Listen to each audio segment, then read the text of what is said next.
Hola y bienvenido a Nudo, tu canal de ingeniería civil.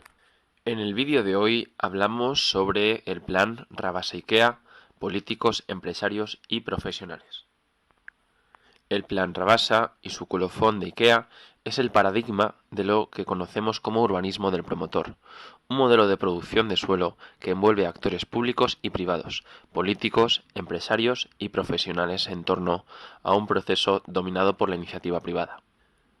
Se pretende entrar de lleno en el análisis crítico de los contenidos urbanísticos, arquitectónicos e ingenieriles de este modelo, no solo desde el punto de vista disciplinar, sino también desde la responsabilidad y la ética profesional.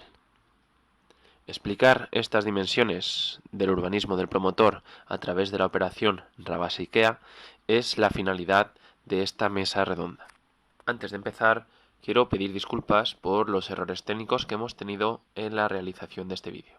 Bien, y sin más dilación, empecemos. Un modelo productivo basado en el ladrillo. Modelo que pinchó en el año 2007 como consecuencia de la convergencia de la crisis internacional con las propias contradicciones internas de ese modelo. Fue una época que duró desde 1996 al 2007, prácticamente coincidió desde que llega el PP al poder hasta esta fecha del 2007, donde aparecen todos estos problemas. Ha tenido un papel, el poder central ha tenido un papel importante en la burbuja, pero sobre todo ha sido los poderes municipales donde se ha puesto más de manifiesto y se ha podido percibir de una manera mucho más material y clara la burbuja. Fue una época feliz donde se crecía al 3,8% la economía, el empleo del 3,5%, todos éramos felices, contentos y pensamos que esto iba a durar todo el año. En esencia, los factores que de una manera general justifican o contribuyeron al crecimiento de la burbuja fueron, en primer lugar, una cultura de compra de vivienda sobre alquiler. Mientras en España el alquiler no llega a un 14%, en el resto de Europa es casi un 50%. En segundo lugar, dinero barato, una fiscalidad favorable a la compra de viviendas. Y en tercer lugar, y esto sí que nos interesa, la desregulación urbanística. ¿Qué quiere decir esto? Quiere decir que, bueno, pues que la desregulación urbanística fue un invento que trajo lo puso de actualidad la señora Thatcher cuando llegó al poder. Cuando dijo, lo primero que hizo fue que se cargó el Greater London Council, que era el organismo que se encargaba del control del urbanismo en el área metropolitana y que habían fundado los laboristas. Se lo cargó porque dijo que el urbanismo, que esto del urbanismo era, ¿qué control mi historia? ¿No? El urbanismo es el mercado el que tiene que regular. Las consecuencias fueron bastante dramáticas, ¿no? Como se vio, sobre todo en los dogmas. ¿Cuál es el modelo de la desregulación española? Pues básicamente se centra en dos leyes. La RAU, la Ley de la Regulación de Actividad Urbanística, la Ley Valenciana, de 1994, y la Ley del Suelo del gobierno de Aznar, de 1998. Hay algunas diferencias, pero en esencia lo que venía a decir esas leyes, le decía a los promotores, se puede edificar en cualquier punto de un término municipal siempre que no sea suelo protegido, dedicado a parques, etc., ¿no? Aunque sea suelo no urbanizado. Esto fue entonces, se abrió la veda, naturalmente, del urbanismo salvaje. Entonces, el promotor inmobiliario es un señor que yo llamo, le llamamos mejor el urbanismo del promotor, que es un concepto que realmente inventó Lefebvre, de hecho, en la ciudad de los años 60, ¿no? Y digo que es mejor porque en realidad el promotor, a ver cómo os diría esto, Enrique Ortiz no es un promotor inmobiliario, realmente, es un promotor de suelo, gestionan suelo, porque lo que hacen estos hombres es comprar suelo rústico, bueno, no urbanizable, rústico es un concepto que no tiene cabida en la ley, pero para entenderlo, ¿no? Rústico no urbanizable, lo reclasifican y luego lo venden a un precio mucho más bajo. Este es el modelo de Rabasa. Rabasa es suelo no urbanizable. Esto lo permite perfectamente la ley. Aquí está el negocio. Y luego lo venden a promotores inmobiliarios, que son los que realmente hacen viviendas. Ortiz, sí, puede ser socio de alguna inmobiliaria, pero el núcleo puro y duro de su negocio es la gestión de suelo. Los desarrollos, curiosamente, los desarrollos de urbanismo en suelo no urbanizable, a través de la LARAU, de la ley valenciana, se llaman planes de actuación integrado. En realidad, a mí no me ha ocurrido nunca, no lo he escrito, esto no lo he dicho nunca, ¿no? Pero integrado, en realidad, lo que plantean los PAI es la desintegración del territorio, no su integración, como ocurre con el plan Rabasa. En fin, de esta manera, pues, se construyen en España 2,5 millones de viviendas en 2004-2007, se inicia la construcción de otros 2,5 millones, cuando sin embargo el número de viviendas del VPO apenas llega al 10%. De todos modos, cuidado, Enrique Ortiz y lo que tenemos por aquí, estos son, a pesar del poder que tienen, Enrique Ortiz controla casi el 80% del suelo, bueno, 70 y tantos del suelo urbanizable, estos son pequeños promotores. Enrique Bañuelas, un personaje que incluso cenaba con Bush, en el 2006, cuando ya empieza la burbuja a verse que se acaba, tenía pendientes en la Comunidad Valenciana de aprobación 37 PAIs. 37 intervenciones. Esto está en el libro del vicio del ladrillo, ese que os he recomendado. 37 PAIs tenía este tío. Bueno, naturalmente las consecuencias económicas, sociales, morales y políticas de todo ello han sido. Ahí va. Esta es una imagen para que veáis que lo que significó la política del urbanismo del promotor en el territorio. Este es un trabajo del estudio que hicimos Armando Ortuño y yo sobre campos de golf que nos encargó el Ministerio de Medio Ambiente. Estos son todos, fijaros, en el Valle del Vinalopó, todos los campos de golf con operaciones residenciales asociadas. Campo de golf era una excusa para meter piezas de 3.000 viviendas, era el estándar mínimo, un campo de 9 agujeros y 3.000 viviendas. Bien, ahí tenéis, pues fijaros, a la izquierda del P3, los de Monova. Claro, ¿qué piezas? Esta es la escala del P3. Este supone en planta una ocupación mayor que la P3. Aquí hay casi 80.000 viviendas proyectadas. 80.000 viviendas, cuando el corredor pues, no tendrá 60. El mismo plan Rabasa era casi 40.000 viviendas, ¿no? Una población equivalente a eso. A principios del 2000 se encarga a Luis Cantallós el Plan General de Alicante. Entonces, este hombre, ya veréis lo que pasa después con él, se pone a trabajar y bueno, pues el área de Rabasa, que es esta que veis aquí, es esta. Esto es la Universidad de Marcá, para que veáis, es una posición absolutamente estratégica, una posición privilegiada desde el punto de vista de la accesibilidad. Bueno, pues es una zona de expansión, realmente la zona de expansión, de crecimiento de la ciudad es el área de Rabasa y las torres de la huerta, ¿no? Perdón, mete Rabasa, que naturalmente es una pieza importante de crecimiento. Él diseña una solución, esto es el área de Rabasa, que organiza Cantallós, que propone Cantallós. Esta pieza, no lo he traído con esta pieza era una pieza de todo ese corredor de terciario avanzado, etc. Que parece interesante la medida que se aprovechaba de la alta accesibilidad del área, y el resto eran viviendas. Y todo esto era el parque metropolitano, que ya en el PATEMAI, que era una propuesta metropolitana que había hecho la Generalitat, fijaba como parque metropolitano. Pues muy bien, y mete del orden de 5.000 viviendas. Pero, ¿qué pasa? Pues que el ayuntamiento entonces estaba presidido por Alperi, y la concejala era Sonia Castedo, la actual alcaldesa.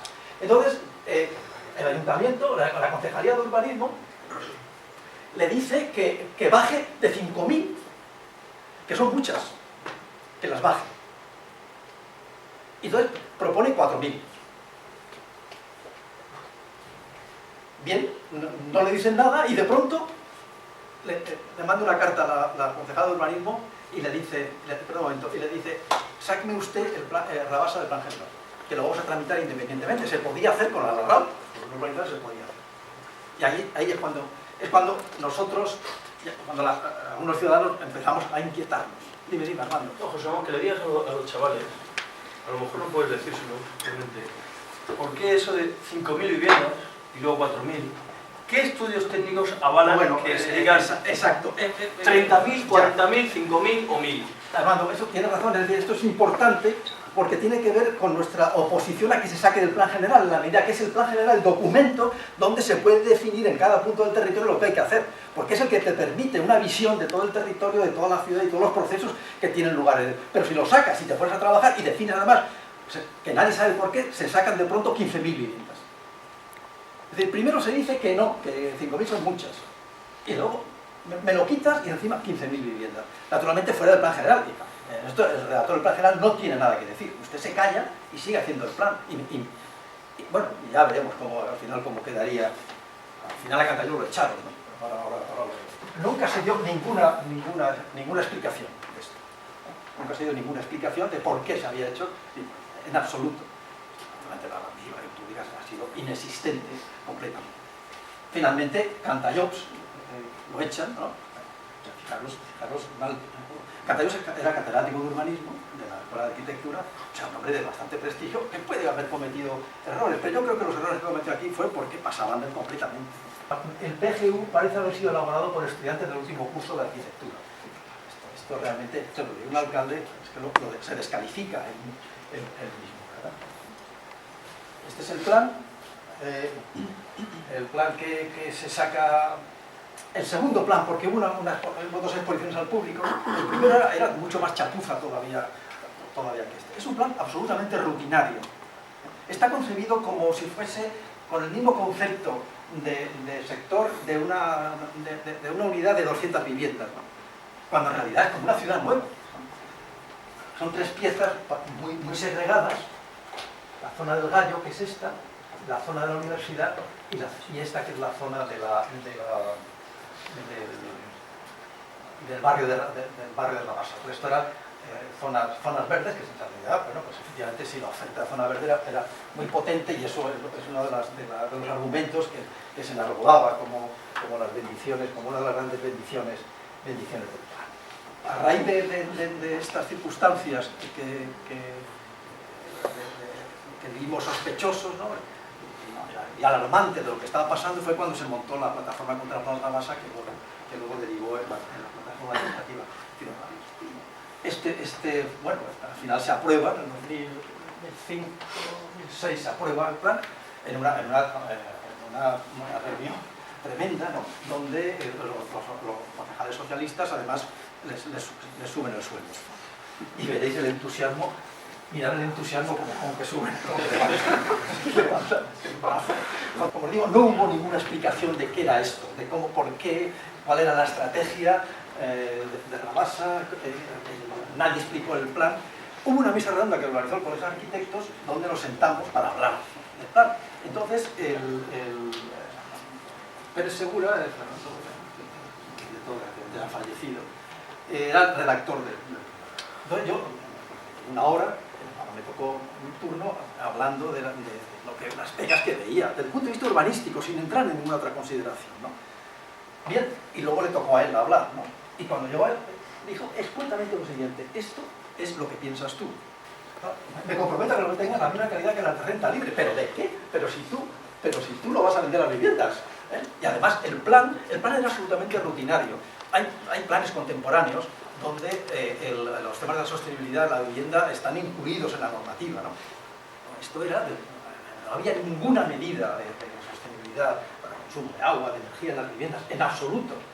No había ninguna innovación. Luego, ha pegado muchos tubos, se ha ido cumplimentando documentos, ¿no? No había estudio de movilidad. Que en aquel momento probablemente no era exigible, pero una ciudad nueva exige un estudio de movilidad, ¿no? De emisiones de CO2, etc. Cuando se generaban 70.000 desplazamientos, ¿no? Según el estudio que hicimos Armando y yo después para el tema de IKEA, que lo abordaremos enseguida, ¿no? Al día siguiente, una judica, ¿no? Es que, de verdad, ahora venía hablando con mis compañeros que teníamos que escribir un libro sobre esto. Esto no puede llevárselo el viento, ¿no? Bueno, aquí estos son los manifiestos que tampoco la gente se echó a la calle, ¿eh? Cuidado. La universidad, vamos, una actitud absolutamente pasiva, ¿no? Estamos hablando del área de urbanismo, la que me muevo, ¿no? La arquitectura. Nuestras críticas, nuestras alegaciones tenían varias dimensiones, ambientales, urbanísticas y jurídicas. Por eso Armando os contará. Básicamente, desde el punto de vista urbanístico y también jurídico, se basaba en que se había sacado esa enorme pieza del plan general, es decir, de un proceso de planeamiento racional, coherente, de una lógica de planeamiento que tiene el plan general el marco adecuado. Eso nos parecía una barbaridad. Yo creo que el crecimiento de las ciudades, hay una relación entre el tamaño de una ciudad y el tamaño de las piezas como van creciendo. Lo he estudiado en Alicante desde el casco antiguo, desde la ciudad nueva, que es la calle San Francisco, los barrios periféricos, y entonces hay una correlación que sigue una ley de Pareto muy clara, pero de pronto ¡bumba!, se rompe, Rabasa lo rompe. O sea, el plan, Rabasa tiene tanto suelo, tenía 4,5 millones de suelo, ¿no? Tiene tanto suelo como todos los PAU, los PAU son los programas de actuación urbanística del plan del 87, tanto suelo, bastante más además.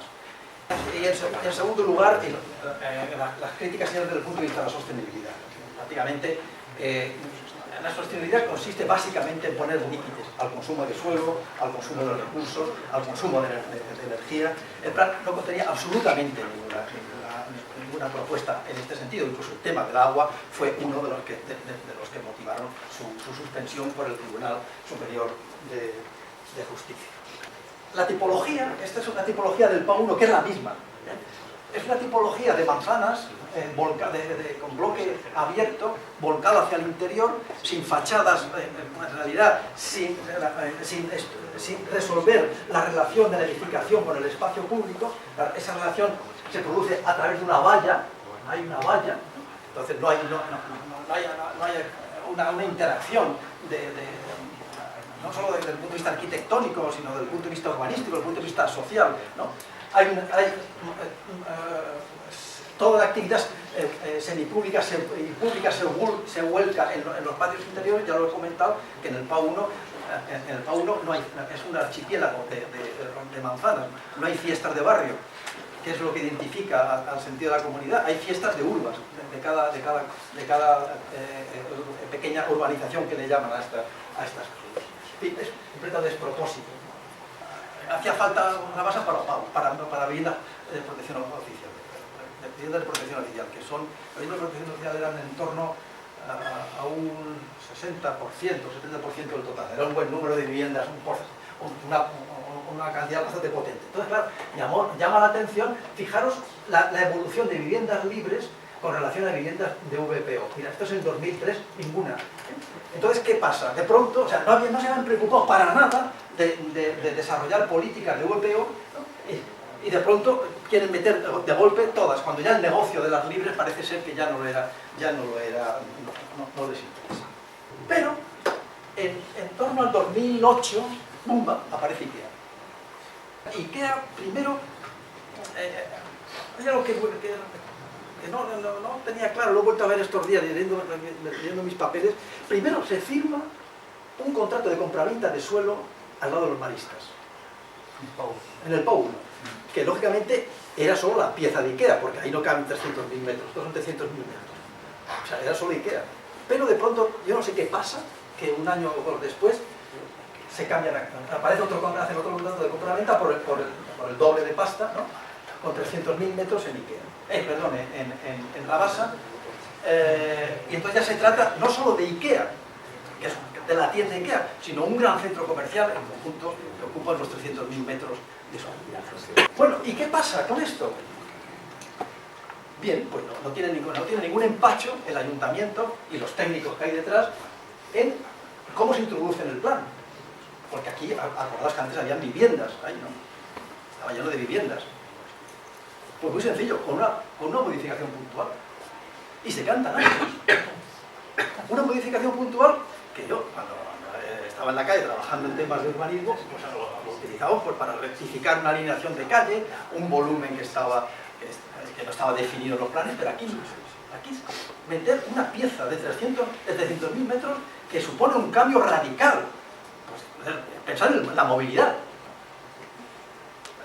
exterior e interior, y se lo meten lo tramitan como una modificación puntual. Un expediente que, por cierto, me hizo gracia, no tenía ningún plano, ¿no? Era puramente jurídico, que tiene firmado por por arquitectos competentes y abogados, ¿no? Es una verdadera chapuza, Esto, bueno, esa modificación puntual se hizo porque, naturalmente, todo esto se estaba tramitando con el plan antiguo, que no dejaba centros comerciales. Y lo mejor es que también se tramita, esta modificación puntual, se tramita definiendo este centro comercial como un centro social, un centro cívico. Uno de los primeros problemas que se vieron casi empíricamente, sin necesidad de hacer ningún trabajo, fue el tema de la movilidad. La generación de tráfico tremenda que iba a generar un centro comercial de esta envergadura, no IKEA, que IKEA no tiene mucho problema. Hicimos un trabajo Armando y yo sobre esto, con otros compañeros, y IKEA no generaba demasiados problemas. El problema era el centro comercial, ¿no? Concretamente, comparando IKEA de Murcia con Tader, creo que eran del orden de la demanda de movilidad los fines de semana, creo que eran 6 veces más en el caso de un centro comercial que una tienda IKEA. Pero lógicamente esto planteaba muchos problemas, porque fijaos dónde está, ¿no? Está la rotonda de la universidad y está la rotonda nueva, ¿no? Entonces aquí confluía la A77 con una intensidad media de casi 50.000 vehículos, que es la que va a Valencia, la A70 con una intensidad casi de 100.000 coches en IMD en verano, ¿no? Y luego aquí había esta, es un eje de penetración nueva, esta es la vía parque, un eje de penetración a la ciudad del Moca. Entonces aquí se organizaba un lío tremendo. ¿Por qué? Porque no se podía acceder directamente al centro comercial desde la autopista, porque naturalmente las colas iban a ser terroríficas. Entonces el ministerio decía que ni hablar. Entonces los ingenieros que trabajan para la promotora, para Ortiz, se les ocurrió la idea brillante siguiente: utilizar esta carretera, este eje de penetración, para almacenar los coches, para que la cola se generase ahí. Entonces viniesen aquí a esta rotonda, diesen la vuelta, entonces unos 2 kilómetros, y entrasen en el centro comercial. Y para salir lo mismo. Todo este tráfico de origen y destino al centro comercial, mezclado con el tráfico que entraba, que venía de la autopista del norte y del sur y de Valencia por la 77, y tenía por destino el centro de la ciudad. Más los 70.000 desplazamientos que generaba una operación de 15.000 viviendas o de 13.500 que la redujeron. Entonces aquí esto era, os podéis imaginar, algo de locos.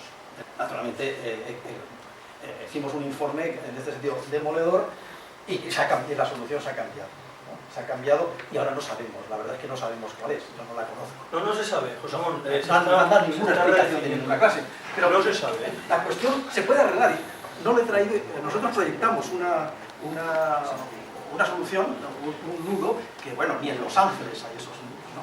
Pero que el problema está quien lo paga, ¿no? Y esto va a ser algo que habrá que estar atento. Pero, José Ramón, el problema está quien lo paga, pero hay que puntualizar que la cuestión no es que resolviendo con más enlaces y ampliación de viario el problema del tráfico, ya el plan Rabasa sería bueno, y eso sería bueno. Recordad, para mis alumnos, pero para los que no habéis visto el tema conmigo, y José Ramón creo que lo está explicando muy bien, que no es un tema solo de tráfico, que hay muchas otras cuestiones que pueden recomendar o no la actuación. O sea que cuando proyectamos o trabajamos en urbanismo, el tráfico es un epígrafe importante, pero no es el decisivo.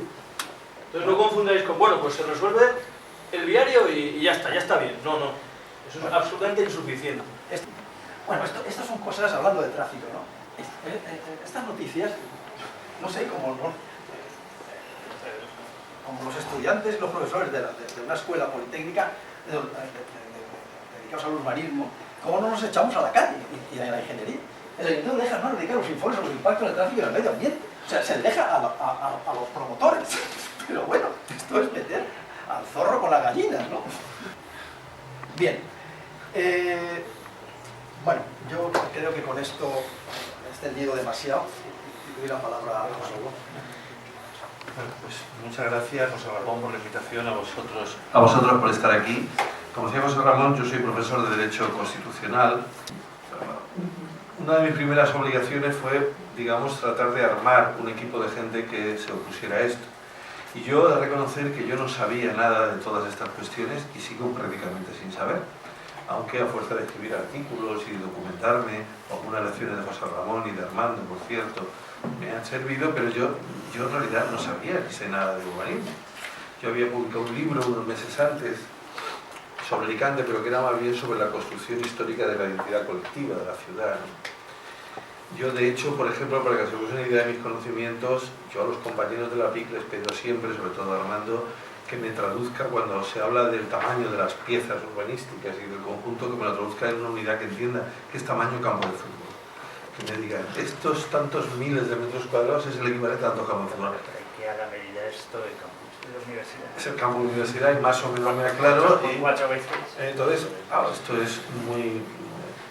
Claro, es verdad que a mitad del follón se nos atravesó otra historia de corrupción en medio, que fue lo de qué hacer con Enrico Pérez, y entonces ya la cosa se complicaba más, ¿no? Sin embargo, yo aprendí algunas cosas de este proceso, ¿no? Y era aprender la complejidad urbana a partir de tratar de la transversalidad de los problemas, cómo, digamos, la construcción del Plan Rabasa hubiera provocado una crisis para el conjunto de la ciudad desde muchos puntos de vista. Eso me ayudó a entender mucho mejor la realidad. Pero probablemente la incitación primera de por qué nos opusimos a algunos que teníamos bastante menos capacidad de comprender todas las implicaciones urbanísticas en aquel momento era por algo mucho más sencillo.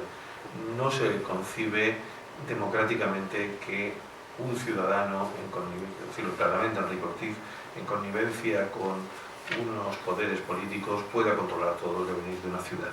Y eso repugna a la coherencia democrática. No es casualidad que cuando empezamos la movilización fue a través de un texto, que aquí ha aparecido la segunda entrega, porque hicimos 2 recogidas de firma, al final fueron 300 y pico, que se llamó Por la dignidad de Alicante. Y apelábamos tanto a la locura urbanística que significaba desde muchos puntos de vista, como a la indecencia que era la idea misma de la construcción.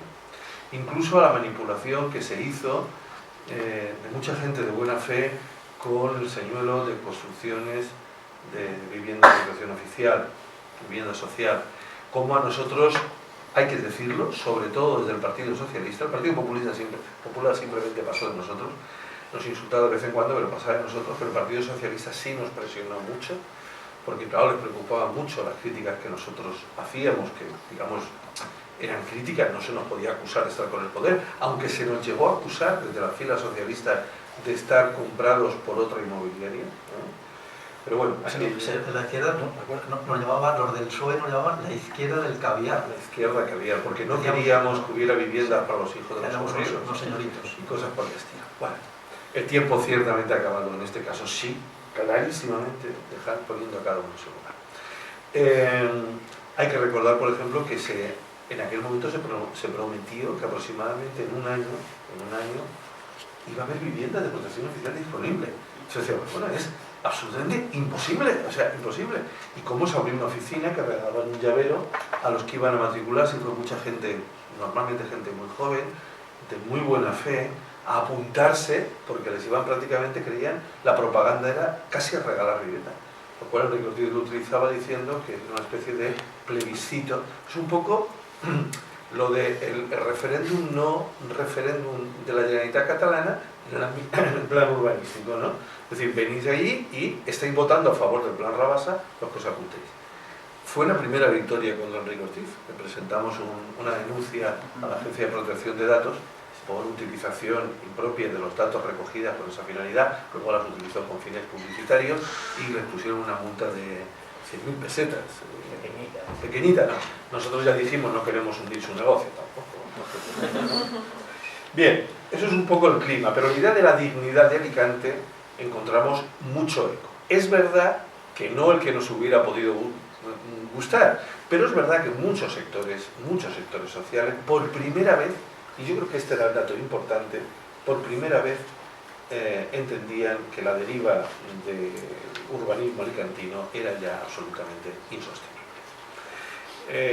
Yo recuerdo en las primeras ruedas de prensa dije algo que luego los compañeros me han oído decirlo muchas veces, y es que en el fondo lo que queríamos es que cuando se hiciera la historia de Alicante dentro de 30, 40 años, y se dijera, y se hizo el plan Rabasa, y lo cuenten, hubiera una nota a pie de página y dijera, menos estos gilipollas que se pusieron, y que entonces ahí estuvieran nuestros nombres. Y dijeran, bueno, pero por lo menos nosotros tratamos de salvar nuestra dignidad. Es decir, si nos quedábamos solo en el plan Rabasa, nos iba a costar mucho mantener un discurso crítico, y nos temíamos que de una manera u otra iban a llegar otros planes Rabasa, otras barbaridades urbanísticas, inmobiliarias, que afectaban al patrimonio histórico-artístico, y entonces nos cambiamos el nombre, nos fuimos transformando en la PIC, fuimos dotándonos de una cierta estructura. Yo creo que además inauguramos algo del cual hoy se está hablando mucho, que son nuevos esquemas participativos. Nuestra primera decisión fue que no íbamos a pedir subvenciones públicas y que no entrábamos en el juego absolutamente envenenado, al menos en aquel momento, de participación ciudadana, que eran los palmeros del alcalde, luego de la alcaldesa, con una participación ciudadana extraordinariamente fragmentada, ni siquiera ya en barrios, sino que podía haber barrios con 3 asociaciones de vecinos, y que por lo tanto eso perdía de vista la perspectiva del conjunto de la ciudad como el lugar donde radican los grandes problemas y en su caso las grandes soluciones. Nos planteamos la lucha contra el plan desde 2 puntos de vista. Uno era el jurídico, de eso hablará Armando, que fue siempre el que dirigió las operaciones, junto con otros compañeros y compañeras juristas, especialmente Armando. Y otra lucha muy importante que era la lucha de la opinión pública. Nos planteamos que de alguna manera, esto es imposible de establecer una correlación, luego diré algo sobre eso, de que si teníamos la opinión pública de nuestro lado, los jueces nos fueran a dar la razón. Sostenida durante años y años, de escribir artículos de periódico, de organizar jornadas, de infinidad de cosas, para estar continuamente recordándole a los ciudadanos que el plan Rabasa seguía ahí, pendiendo como una espada sobre la ciudad.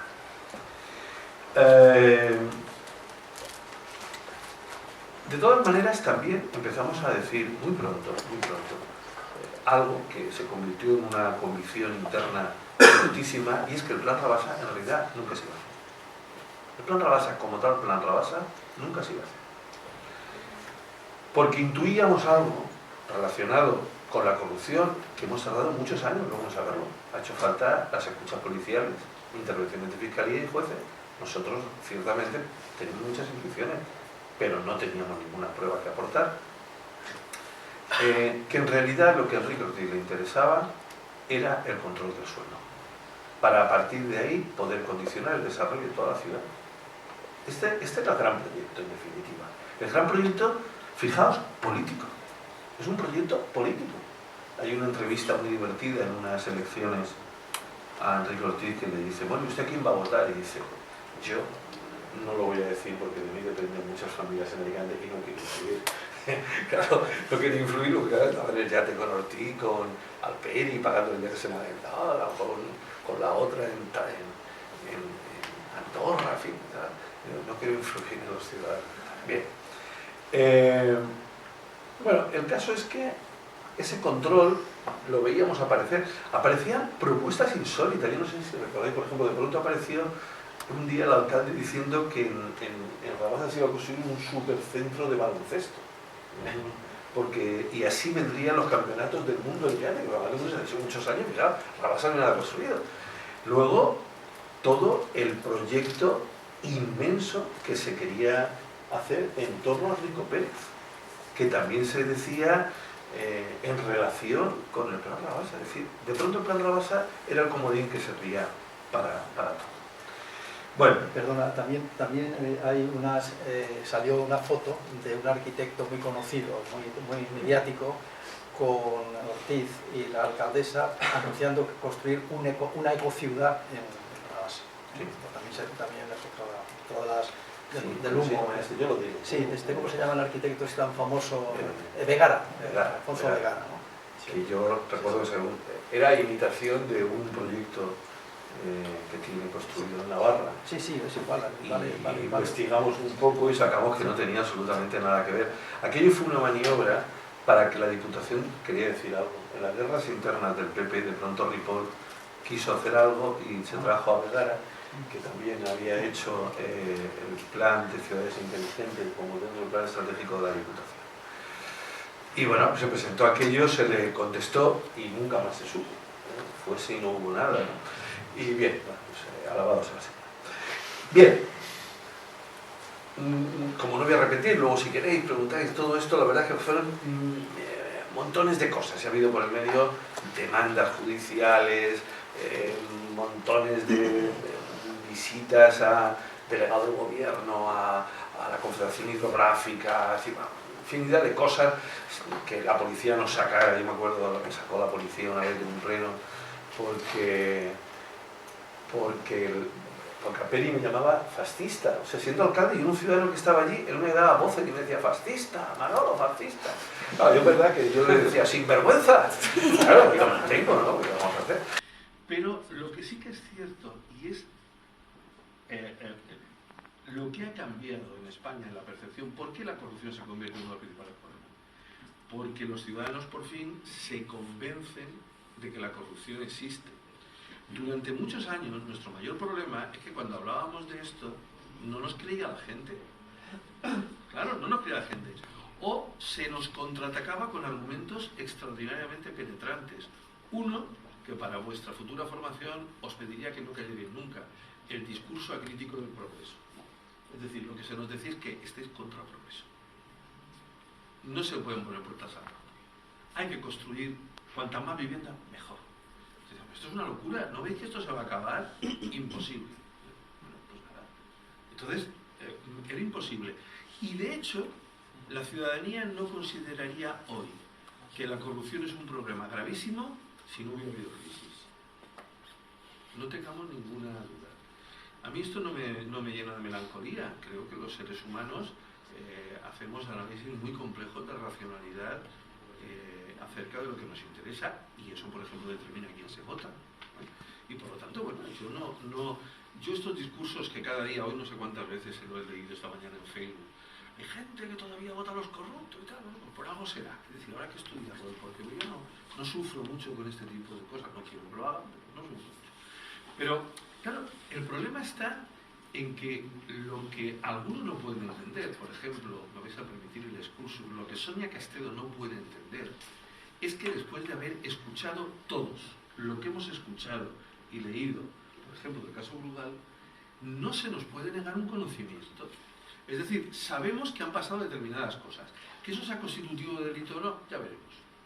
Y de hecho, ni siquiera dicen que no era constitutivo de delito. En realidad lo que están diciendo es que la forma de practicar esas pruebas podría haber sido ilegal. Es decir, simplemente acuden a un tecnicismo procesal. Pero la verdad es la verdad. Es decir, queda establecida en el momento en que hemos podido escuchar y leer, y además nadie ha desmentido, una serie de hechos de la propia realidad. Por lo tanto, así es donde estamos. Bueno, pues gracias a esas escuchas sabemos que IKEA está gestándose ya cuando todavía estaban defendiendo con un ardor terrible el plan Rabasa. Porque seguía siendo, es decir, en la batalla con la opinión pública, seguía siendo muy importante defender viviendas. Se defiende mejor viviendas que centros comerciales. ¿Cuándo sale el plan de IKEA a la luz pública? Cuando el argumento de vivienda ha entrado en crisis radical, porque ha llegado la crisis. Porque ha llegado la crisis, se han acabado los créditos fáciles de conseguir y ya no hay tanta demanda de vivienda. Por lo tanto, a la gente no se le conmueve ya diciendo va a haber muchas viviendas más. ¿Cómo se le conmueve a la gente? Diciendo que va a haber empleo. Que va a haber empleo. Es verdad que a la pregunta siempre de todos los estudios que reiteradamente han sacado, de cámaras de comercio y del propio empresario, el ayuntamiento y tal, se van a crear no sé cuántos puestos de trabajo, nunca han ofrecido otro estudio necesario, y es cuántos se iban a perder. Porque claro, si por abrir megacentros comerciales se cierran otros centros comerciales u otros pequeños comercios, al final, ¿cuál es el resultado final? De eso no hay estudios. No hay estudios independientes creíbles, ¿no? Bien, sea como sea, hoy sabemos que lo de IKEA estaba en marcha. Nosotros reiteradamente hemos dicho que contra IKEA en principio no tenemos nada. Cuando salió el primer tema, por primera vez, antes de saber lo del pago uno y todo eso, que hemos sabido luego, tuvimos reuniones con asociaciones de comerciantes, con la Confederación de la Pequeña y Mediana Empresa del País Valenciano y tal. Y bueno, se llegaba a la conclusión de que incluso puede ser un factor dinamizador, lo que siempre nos hemos opuesto, tanto por razones de equilibrios urbanos básicos, por equilibrios económicos, por el tipo de empleo que se podría generar y también, fundamentalmente, por movilidad, era por esos dos megacentros comerciales. En cualquier caso, hay que entender que la posición teórica de Enrique Ortiz sigue siendo la de defender el plan Rabasa. Es como si tuviera todavía el miedo a un cierto miedo al vacío. ¿Y si no sale lo de IKEA? Hoy sabemos que además cada día que está paralizado le cuesta muchísimo dinero a Enrique Ortiz. Nosotros nos hemos reído porque cuando la primera paralización parcial del plan Rabasa coincidió más o menos, era vísperas de Navidad. Como la PIC nunca ha tenido una finanza muy bollante, recordad que no admitimos ni pedimos subvenciones, decidimos invertir la prodigiosa cantidad de 300 euros en unos anuncios de la SER, que nos daba para uno al día durante 10 días o así, y decíamos, el plan Rabasa ha sido paralizado. Feliz Navidad, Nicante. Y decíamos, mira lo que contentos somos, seremos tontos. Bueno, pues sabemos que esa tontería a Enrique Ortiz le costó un puñado de dinero, de millones. Esa suspensión parcial. Hoy nos sentimos extraordinariamente feliz. Nuestra inversión fue prodigiosa. Por 300 euros nos reímos en su cara. Que estaba costando muchos millones, ¿no? O sea, que a veces... bueno, bien.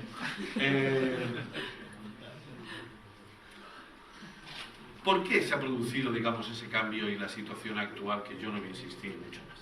Porque el tribunal suspende y ya con esa suspensión, aunque luego se anula la suspensión provisional, se genera una inestabilidad importante. Porque está avisando al ayuntamiento y a Enrique Ortiz, y sin duda a los gerifaltes de IKEA, con los que se reúnen en Oporto. Hoy sabéis lo que dice Enrique Ortiz Alperi cuando hablan de IKEA, que son unos cutres, no dan ni marisco. Te dan una comida para salir del paso y el taxi te lo tienes que pagar tú. Y entonces Enrique Ortiz le dice, Luis, increíble, menuda gentuza. Entonces, este es el nivelazo, ¿no? de gobierno de ciudad. Te quejas tú porque se lo hacen bonito, feo. Venga, este es el nivelazo que hay, hombre. Entonces, de esa inestabilidad se avisa, ¿no? Y yo creo que eso enciende algunas luces rojas. Se hunde la imagen ante la opinión pública, está absolutamente hundida.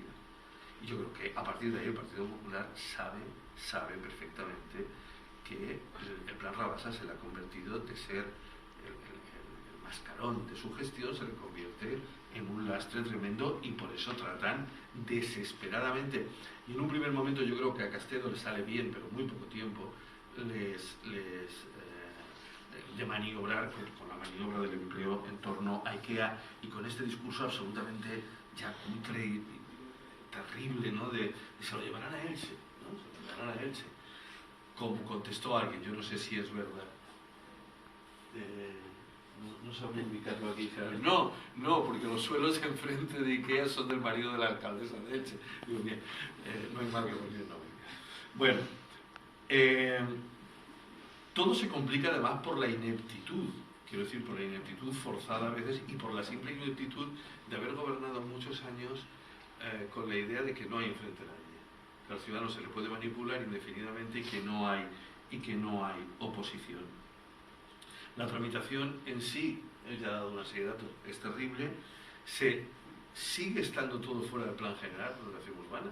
Es decir, es que a Cantallops se le dijo, pero es que cuando nosotros organizamos como PIC un acto de presentación del proyecto de plan general con Jesús Quesada, yo le pregunté, bueno, ¿y qué sucede con el plan Rabasa? Dice, me han ordenado que siga fuera. Es decir, que de nuevo, en ese plan que vive en un limbo, porque vive en el limbo de la Generalitat, que no va a ser aprobado nunca, absolutamente nunca. Solo le faltaba a la Generalitat con la que está cayendo y con Soria Castedo decir que no va a aprobar el plan general, ¿no? Los matan desde Génova y tal, ¿no? Y en definitiva, es verdad que Ortiz había ampliado su negocio. Si lo que controlaba era suelo, ahora en las escuchas de Brugal es evidente que estaba vendiendo dos cosas: suelo e influencia política pura y dura. Pero es que eso se ha acabado. Por lo tanto, a partir de ahí, lo que pueda pasar no lo sabrá. Yo últimamente he empezado a mantener algunas dudas, incluso sobre la conveniencia de IKEA. Y ya sé que esto es complicado, diciendo en la crisis, etcétera, ¿no?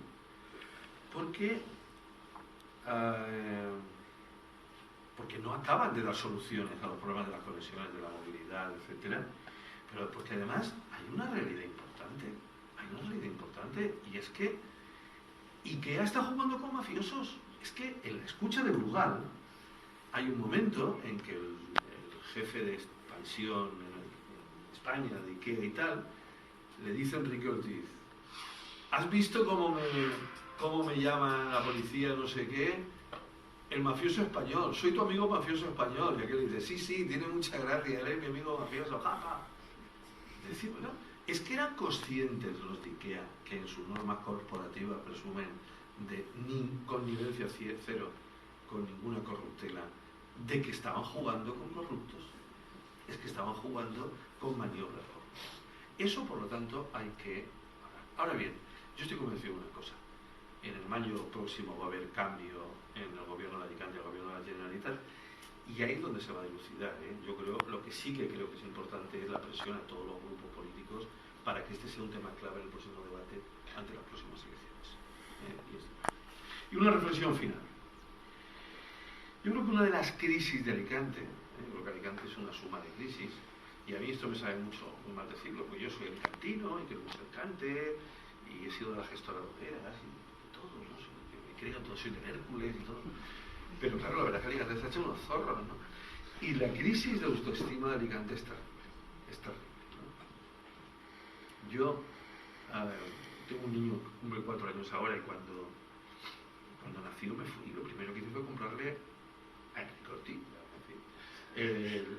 a Enrique Ortiz, no, a la tienda, la camiseta de Hércules y tal, ¿no? Y me encontré al año así a unos chicos, juristas, algunos alumnos, exalumnos míos, así que no tienes que ir tú solo en la melancolía, a veces de lo que van tus alumnos, en un bar, y les dije: lo que no os perdonaré nunca, os puedo perdonar el plan Rabasa, pero lo que os puedo perdonar es cómo habéis arrastrado el nombre del Hércules, porque en el fondo es lo mismo, da igual, porque estos son del equipo, los equipos de Enrique Ortiz y tal. Entonces, delante de extraño me dijo: Manolo, es que si no lo hacemos así, si no comprábamos partidos, no subimos. Y yo decía: me da lo mismo, pero esto es lo que dibuja absolutamente la corrupción de la ciudad. Es decir, hasta con sus señas de identidad, por epidérmicas que sean, por fugaces que se mantengan en la historia, merecen un respeto, y que se entienda que no todo se puede comprar y vender, ¿no? Yo ya sé que eso lo hacen otros equipos de fútbol y no sé qué, pero yo creo que esto al final ha calado tanto en la población que lo más terrible es la crisis de autoestima. Yo creo que eso lo dice mucha gente, ¿no? Es decir, poner el telediario todos los días y que Alicante sea el escenario de la corrupción, me parece que es algo tremendo, es tremendo, ¿no? Y su emblema es Rabasa, evidentemente. Bueno, pues una de las crisis de Alicante es la crisis de conocimiento. Alicante conoce muy pocas cosas de sí misma. No hay un instrumento más o menos centralizado de conocimiento. El ayuntamiento no tiene nada para dedicarse al estudio de la ciudad. Y la universidad funciona fragmentariamente. Funciona fragmentariamente. Pero esa ausencia de conocimiento tampoco es casual, es funcional a un tipo de crecimiento. Es decir, cuanto menos se sepa de la ciudad, en estos años maravillosos del boom inmobiliario, era mejor para los que controlaban el cotarro, porque un conocimiento, por neutral que se pretenda, acaba introduciendo elementos de conocimiento crítico. Cuando se sabe mejor la realidad, algo habrá de crítica. Bueno, yo creo que eso ha sido un elemento claro. Y la Universidad de Alicante ha sido tímida. Yo reiteradamente intenté en algún momento que algunos órganos importantes de la universidad se manifestaran ni siquiera sobre el plan Rabasa, que por otro lado afecta a la universidad, no lo enfrenten, sino un poco, digamos, a la credibilidad de Alicante, porque la credibilidad de Alicante es un factor que tiene que ver también con el futuro de la universidad. Y yo creo que una de las funciones sociales de la universidad, que no puede ser la transmisión fría del conocimiento, es también, digamos, opinar sobre esas cuestiones. Bueno, pues muchas gracias a los dos. Digamos, me habéis dejado muy poco espacio y además no quiero machacar a la concurrencia. Por otra parte, quizás estamos demasiado involucrados en el plan Rabasa, es decir, hablamos ya con una familiaridad después, al fin y al cabo ha ocupado 10 años de nuestra vida, en una época en que la mayor parte del público estaría en primaria, digo yo, ¿no? Empezando a la secundaria, todo esto igual le suena chino, ¿no? Pero bueno, sintetizando mucho lo que yo quería decir, yo soy abogado práctico, además trabajo en un ayuntamiento y hago cosas de urbanismo y tal. Y ya sintetizando, está claro que el plan Rabasa, digamos el plan Rabasa, y ahora su sucedáneo, que es la actuación territorial estratégica, es un paradigma, ¿no?, en cuanto al urbanismo de promotor, el urbanismo depredador que ha habido estos años, la convivencia mafiosa entre el poder económico local y el poder político, este último siempre subordinado al poder económico. Pero lo que no hay que olvidar es que la legislación ha sido funcional a estos fenómenos, es decir, mostramos mucha preocupación por la corrupción y está bien que nos preocupe la corrupción, pero a mí de verdad lo que me preocupa es la legalidad, es lo que más me preocupa. O sea, a mí no me escandaliza tanto fenómenos de corrupción como los que pueda haber aquí y allá, que al fin y al cabo se están tratando, es decir, los tribunales intervienen y tal, mejor que peor, muchos escaparán y tal, pero bueno, se están tratando. A mí lo que me preocupa es la política económica, por ejemplo, me preocupa mucho más, o me preocupa mucho más que la legislación es funcional y facilita todos estos fenómenos. Es decir, quien controla la legislación es determinada clase social que favorece esto. Otra cosa que hay algunos que se pasan de vueltas y encima son corruptos, pero no les hace falta ser corruptos para que el urbanismo en España hubiera sido un desastre. De hecho, probablemente la mayor parte del urbanismo que se ha hecho en España no es fruto de la corrupción, es fruto de la legalidad. Y eso es lo que es preocupante de verdad. Y eso es así porque bueno, ha habido una evolución legislativa, ¿no? Esto de la legislación urbanística es poco menos que demencial, y para la gente que ni siquiera es de derecho no lo voy a poner a machacar, ¿no? Digamos que ha habido como tres fases en la historia del urbanismo de España. El urbanismo antiguo, digamos, de los años, la primera ley del suelo en España es del año 56, y luego hay un profundido en el año 76, y es la que centra en un país de terratenientes, en que la clase dominante pues, se basa en la propiedad del suelo, se basa en la propiedad. El urbanismo es de los propietarios, y eso es lo que predomina. Una segunda fase del urbanismo que empieza ya con la introducción ya del neoliberalismo a partir de los años 90 y tal, en el sentido económico, que es, vamos a hacer un urbanismo empresarializado, es decir, como una actividad empresarial, que es la filosofía que surge un poco de la ley estatal del suelo del año 97, del primer gobierno Aznar, y que había sido anticipada por la ley valenciana del 94, la ley de la actividad urbanística, se conoce como RAU, ¿no? Esa ley desvincula la propiedad del suelo de la actividad urbanística, de tal manera que la actividad urbanística es una cuestión de empresarios, que lo más importante no es el plan es funcional también a la venta del suelo.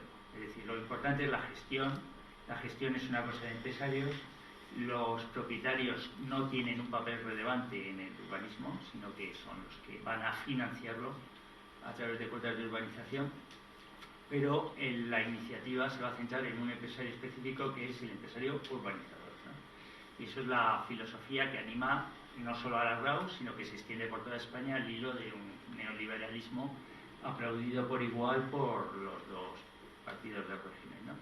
Del bipartidismo, y fomentado en todas partes, así, cual sea el gobierno. Entonces, ahora estamos ya, una vez que se ha producido la crisis económica y tal, y la superproducción de viviendas, que ya no tienen demanda solvente para darle salida, estamos ya en una época en que se está primando, y así es la última ley valenciana, que es de este año, es del 25 de julio de este año, la ley de ordenación del territorio, del urbanismo y del paisaje, LOTUP, en siglas, ¿no? Se usan mucho las siglas, LOTUP. Pues el paradigma que está expresando esta ley ahora es el de la sostenibilidad.